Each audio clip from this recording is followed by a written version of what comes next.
2022 Pro Farmer Crop Tour is presented by Pioneer. For cutting-edge agronomic advice for your farm, count on your local Pioneer team for year-round crop management insights. Pioneer, an American seed brand since 1926. And by Pivot Bio Proven 40. Predictable, productive, weatherproof. Turn to a better nitrogen with Pivot Bio Proven 40. Learn more at pivotbio.com. The international sponsor for Crop Tour is the U.S. Soybean Export Council. Crop Tour 2022 is also supported by RCIS, by Bex, by Ag Leader, by Tyrannus, by Sound Agriculture, by Farm Credit Services of America, by Indigo Ag, and by Land Trust. Hello and welcome to Day 4, the final day of the 2022 Pro Farmer Crop Tour Live. I'm Clinton Griffiths. Tonight, the two sides of the tour, East and West, have come together. Now, here's a look at the crowds that have gathered in Rochester, Minnesota. Hello to everyone there and a big thank you. You made it. Now you can sit back and see the results of all your hard work of gathering information out in the fields. Now, we know you're looking forward to seeing the numbers for all of Iowa and Minnesota. So let's get straight to them. Many folks expecting a big corn crop from Iowa. We saw the western districts last night putting both sides of the tour together now, looking at there in the bottom row of numbers. Scouts finding a statewide average of 183.81 bushels to the acre. That's there in the second column. That's down 3.6% from last year. Now, USDA in its August report calling for 205 bushels to the acre, which would be even with last year. Checking the state's soybeans, the second line here, again, second column. Now, don't worry, we'll go back over these and take a closer look. The count's averaging 1174.4 pods in a 3 by 3 foot square, also down 3.6% from last year. Iowa getting outperformed by Illinois, where more than 1,200 pods were averaged. Now, USDA is estimating Iowa soybeans in at 58 bushels to the acre. That's from their August report, down 6.5% from a year ago. Now tonight, Pro Farmer Scouts also releasing crop tour totals for Minnesota. Now on corn, again, looking at the bottom line, Scouts finding an average yield of 190.39 bushels to the acre. That's a big number there. That's up more than 7% from last year. And that's just under the 190.71 Scouts found in Illinois, coming out on top during crop tour. Now in August, USDA put Minnesota yields at an average of 193 bushels to the acre, which is up more than 8% year over year. Moving over to soybeans again, looking at the second line, just over 1,100 pods, up more than 7% compared to 2021 tour counts. USDA's August bean expectations up more than 6% at 50 bushels to the acre. All right, let's go ahead and bring in AgriTalk's Chip Flory, who handled the western leg of the tour, and Pro Farmer editor Brian Grady out in the east, now together in the same room. Guys, after days of seeing crops battling drought and heat, it seems we're really missing that wow factor here the last couple of days. Do you think you found what you were looking for today? Well, Clinton, eastern Iowa had some wow factor. There's no doubt about that. Okay. There was some big yields there.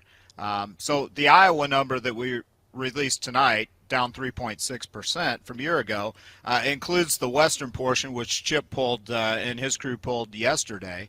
But you know, we had some big yields in eastern Iowa, as you would expect. Northeastern Iowa in particular was really strong. Just, you know, there was some wow factor there. Soybean-wise, pod counts, you know, I'm not so much worried about the pod counts. The soil moisture, I think, is the critical one, and you know, you saw it in both Iowa and Minnesota. Continuation of what we'd seen out east. There's soil moisture there, and pretty big increases year over year. Let's go ahead and bring those numbers up, and we'll start with corn here. And Chip, as you look at these, having done the western side of the tour yesterday, Brian, the east, talk to us about some of these numbers here. Do any of them stand out as something that really drive home the point of what we're seeing? Okay, just one thing on the Iowa numbers that we need to remember is we've got some really dedicated scouts out there that help us out on an annual basis, and they get into some of the areas that we really don't talk about, that being south central Iowa and central Iowa. And there is some real tough conditions in those districts in the state this year. You get into north central Iowa, and it's really pretty good up in Crop District 2. But central and south central Iowa, we don't talk about them a lot because they're kind of on the edges of where the main tour goes. But we hit every county in the state of Iowa, and that's important to remember when we talk about this 183.8 for a national average, or for the Iowa average. The western Iowa, that's where the drag is. It's down more than 10% in southwest Iowa, and you know, a lot of people in the state of Iowa, a lot of producers like to think about southwest Iowa being that fringe area for the state. And the last few years, it's been a yield builder, and it's been pulling to the upside. And this year, maybe not so much. So it's a little bit of a drag down there. But honestly, I was hoping for some better results from today. I really thought Eastern Iowa was going to be even better than what it ended up. So that 183.8, bringing the state down 3.6%. That's well, southeast that's Iowa. going to take an adjustment. Yeah, for southeast the market. Iowa has some rough areas too, and I think that's that comes into play in today's numbers from Eastern Iowa. You get north of Interstate 80, and it's pretty stellar in a lot of those cases. South of there are pockets that have issues. Yeah, guys, I think one thing that stood out to me was the zero. You know, you look at the 3-year average. I mean, we're pretty right there, right on the 3-year average here. Yeah, I mean, matched it, absolutely matched it. So, I think that what we're learning here is and in 2021. When we pushed that Iowa yield up to 191, it came despite some dry conditions in western Iowa and in other spots in Iowa. And I think everybody was kind of getting the attitude that, you know what, this corn crop, it's nearly bulletproof. What we're learning this year from the western leg of the tour is that weather obviously still matters, and this year's kind of a reminder of that. Well, heat and dryness combined. Yeah. And that was the difference this year, is that we had those extended periods of heat and dryness, not just the dryness that we had last summer. Right. And we're looking at some video here from Minnesota, southern Minnesota today. I want to talk soybeans real quick before we move on out of Iowa. Anything specific that you're looking at as far as soybeans go from Iowa? Can I start on this? Yeah, absolutely. Okay. 1150 is prime time. 1150 pods in a 3x3 foot square. That is prime time. If you've got that out there for a state average, which we had a year ago, it was, we pumped it up to a 1217 a year ago, but for the tour we were looking at about an 1150. That's prime time. So do not rule out this Iowa bean crop. It's got some great potential. And then 1100 on Minnesota. Heck, that's nicely up from the 2021 and from the 3-year average, and we're getting close to that prime time number. I think we looked at a heck of a good bean crop in Iowa and Minnesota. I do too. Yeah. I think that for our part, it was pretty good bean crop all the way across the eastern Corn Belt into eastern Iowa and up into southeast Minnesota. The next 10 days are going to tell us a lot about the Minnesota crop, though, because the SDS is moving into southwest Minnesota, and it will continue to spread. It's going to start to show up more and more. So if conditions are conducive for SDS, we're going to learn a lot over the next 10 days. Well, we've got, I mean, in both states, you look at the moisture there change versus last year and this year, and then versus the 3-year average. Solid moisture numbers here for soybeans as well. Absolutely, and that's a critical one. If they have that moisture, that energy to fill and add bushels into the end of the growing season, it's pretty powerful, Clinton. Let's talk corn in Minnesota. What do you guys think as we look at the numbers here and we talk about kind of what scouts found there? I mean, Minnesota putting up a pretty big number, pretty beefy for the state. Well, it's beefy. Keep in mind that where we sample from is the heart of Yep. Minnesota. Last couple of years that middle tier, northern tier of counties in Minnesota hasn't hurt them as much or helped them. I don't know whichever way you want to say it, we took the heart out of Minnesota there, but that number includes Southwest Minnesota, which has some issues, right, Chip? I mean, that's your side of the tour, but we've heard from farmers that there are issues there. Yeah, absolutely. I saw a good corn crop today in Minnesota, but it's not a corn crop without issues. There are some problems in the corn crop.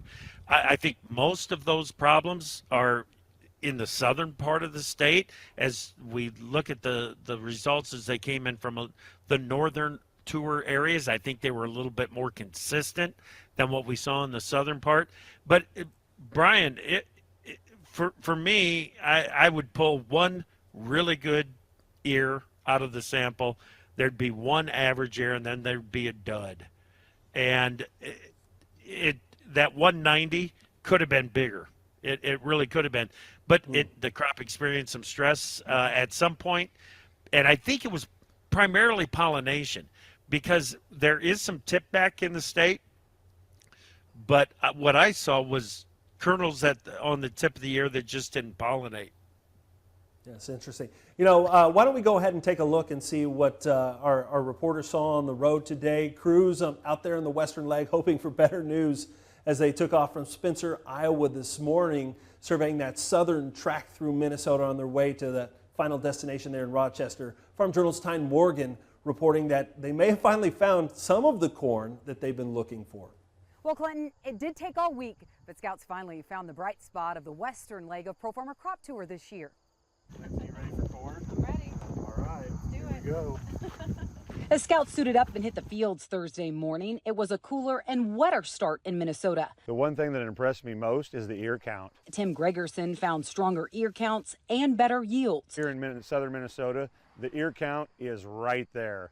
It is better than in Iowa on the samples we have taken today. Ear counts were solid, but so was another major factor for yield. This has got more kernel depth than 3/4 of the samples I've taken on the tour this year. Gregerson says southern Minnesota's corn crop definitely looks to be above average, but not perfect. We are seeing a little bit of tip back, and that's a little bit, caution sign there, but we're still pulling very good yields out of Minnesota. Some of those issues came from pockets of dry weather this summer, but for Minnesota farmer Brad Nelson, a wetter spring and later planting dates has not seemed to hurt his yields. We had a really good week of weather after we planted. It was up in 8 days. It all came up. It's southern Minnesota's soybeans that seemed to be a bit of a disappointment on Thursday. All summer long, I just didn't feel like beans had the oomph to really get over the top. Field after field, that's something scouts noticed as they calculated the soybean samples. Pod counts, or some of them aren't even 1,000. The beans themselves are short, and the pod count is a little bit light this year. Plump pods were a plus in Minnesota as more moisture could push yields even higher. But area farmers are also concerned about disease pressure that's starting to pop up. A little bit of SDS here and there. Whether it'll be a big factor in yield or not remains to be seen.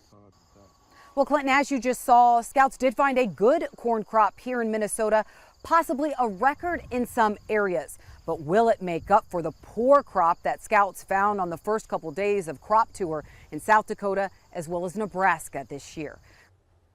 Now, the eastern leg of the tour also hoping to see some better crops as scouts traveled through eastern Iowa on their way into Minnesota. Ag Day's Michelle Rook reports scouts on this leg were a bit more optimistic.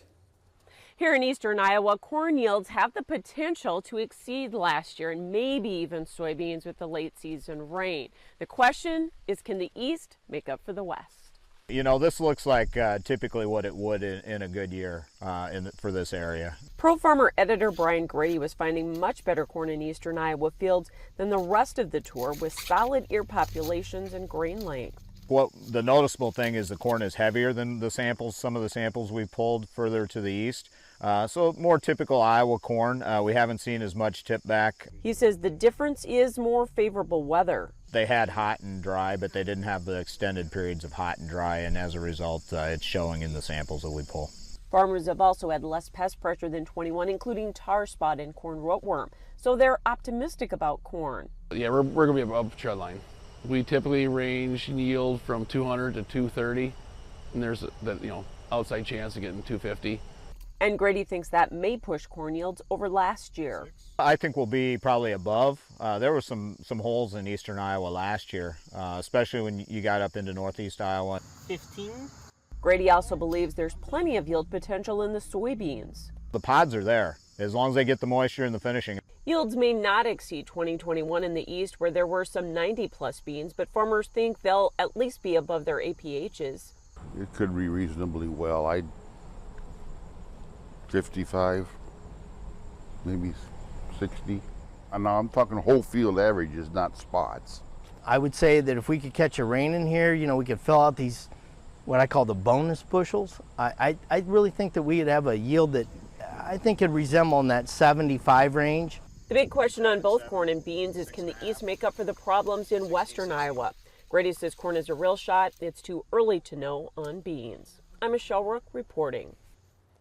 All right, thank you, Tyne and Michelle. Let's bring back Chip Flory and Brian Grady there in Rochester. All right, guys, so we've done this, spent the week doing it. You've chased yourselves across, and scouts have chased themselves across the country here, several thousand miles. What do we think? Does it matter? Does all this going to end up making a difference at the end of the year? Have we learned something, I guess, from this year's tour? I think we've definitely learned something from this. You always learn something. I Yeah. mean, you're out there pulling samples. It's hard data, so you always learn something. Does it matter? Absolutely, it matters. Yeah. And the reason it matters, we wouldn't have the crowds we have at the nightly meetings. We wouldn't have the viewership we have on these simulcasts.